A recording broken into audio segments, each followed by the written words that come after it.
Welcome to Chat With Me on the Side. Today we have an incredibly brave woman. I'm so glad you're here. I appreciate you coming in.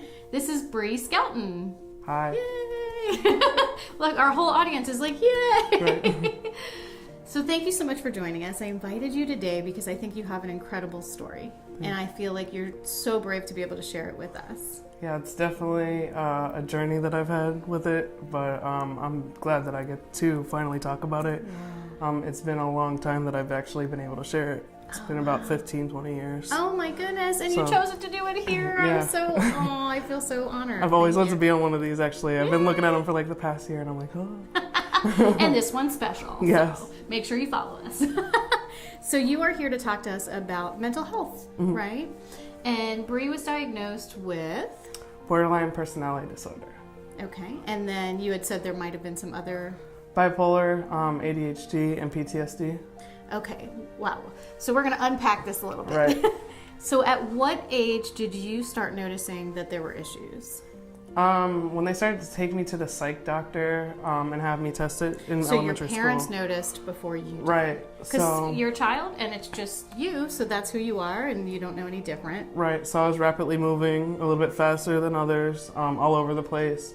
A lot of emotional dysregulation during that time, and the only thing they could find at 7 years old was the ADHD. Okay. They wanted to do Ritalin, they wanted to move forward, and then of course the parents always have that oh, medication's too much, we don't want to put you on it, and kind of you start to realize you start to suffer if you don't take that route. Yeah. So they did actually try it, the medication? No. Oh, they didn't? Okay. No, so they did not want to do the medication. They continued going forward. We kept going to different doctors, and then they started to realize, oh, they're what they call medicine pushers, we don't want to do this, and ripped me out of it. So when I was able to actually fly on my own, spread my wings, at 18, I started to want to get help. And I was like, I really want to get to the bottom of this because it's really unusual to have the breakdowns that I have and the rapid moving, the forgetting of everything, you know, like everything was just all over. And I was like, I really have to stop this. Like there's substance abuse happening. And that's a way of coping. You're self-medicating because you know that there's something not right there. Right. You want a healthy life. You deserve a healthy life. So I understand where substance abuse can become an issue because you're trying to calm all of that that's going on in your brain. Yeah, the bottom of the bottle was how I like to call it, the best thing for a while. But once I started to talk to like therapists and stuff, it started with therapy at 18, and then they started to tell me, oh, you have to get rid of this. Like you have to just let it go. Just let it go. And I was like, because that's a thing. Like if I could just let it go, I think I would have cut this off a very long time ago. So that kind of shied me away for another 2 to 3 years. Yeah, of course. Because here you are asking for help, and then you have these professionals telling you just like, cut off your mom, no problem. That's the problem. And cut off your parents, they're bad, you know? And it was like, okay, you know, that's a little weird to take from them, you know? So I shied away from it for like 2 to 3 years.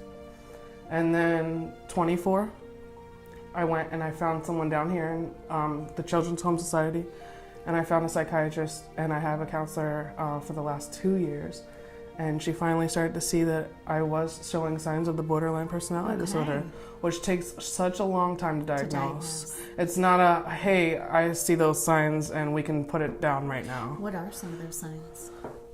Fear of abandonment is the biggest one.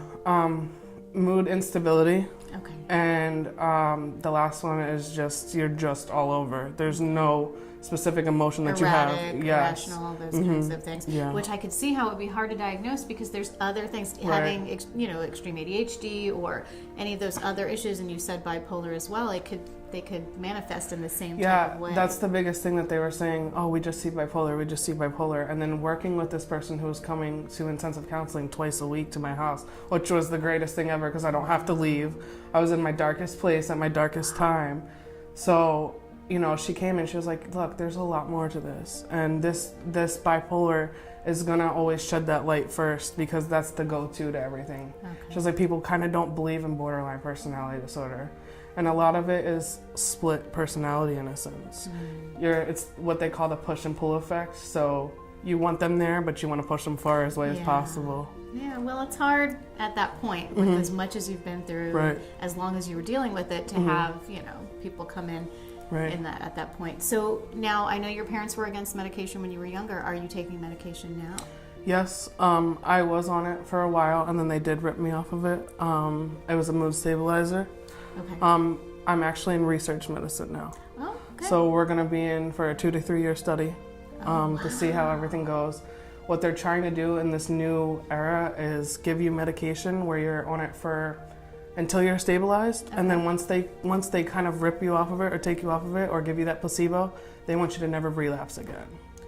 That's wild. Yes, so it's how kind have of like you the felt up and since they took you off, though? Oh, it's been a journey. I've had to use football. I've had to use exercise. Oh, that's amazing. You found things to occupy your mind, your body, your Right. aggression, Right. if you will. Right, but it's not always easy. I mean, there's always going to be those breakdowns, and there's going to be the people who need to support you behind you, and that shoulder to lean on, because it's definitely not easy. And you have a support system? Yes. Yes. Yes. Good, good. Yes. And so you have an essentially healthy life. Yeah. You have a job. Yes. What do you do? Wedding DJ. Oh, Yes. nice. Mhm. And you have a family. Mhm. So I think that you're doing things the right way. And Right. it must have been so hard at first to admit, you know, these troubles, but then when you went and sought help, you know, you noticed how good life could be, right? When the mood stabilizers were working, was it like almost like a revelation, like, wow, this is how you can feel? My feet hit the ground, and I was a whole different person, and that was what made me realize, okay, there's something here, and you can definitely work That you through this, can't and you control. can be better. That you can't just decide that And I'm going to be better. Basically, in essence, it's okay to not be okay, and that's the best way I can Yes. put it. I love it. It's okay to not be okay, and you have to accept yourself exactly who you are and recognize who you are, so you can get the proper support and help. Yeah. I love it. Thank you so much. I just think it's amazing that you're here.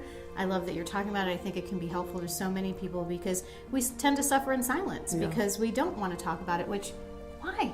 Why not? Like, I could talk about it like I talk about the color of my hair or my eyes. It's a part of who we are. It's The nothing. best way to explain it is tell your story, because there's someone out there that also has it who's in silence and suffering. So thank you so much for allowing me to tell my story. I Thank you appreciate for it. telling it. I think you're amazing. Thank you. All right, guys, you take care of yourselves, and don't forget to take care of each other.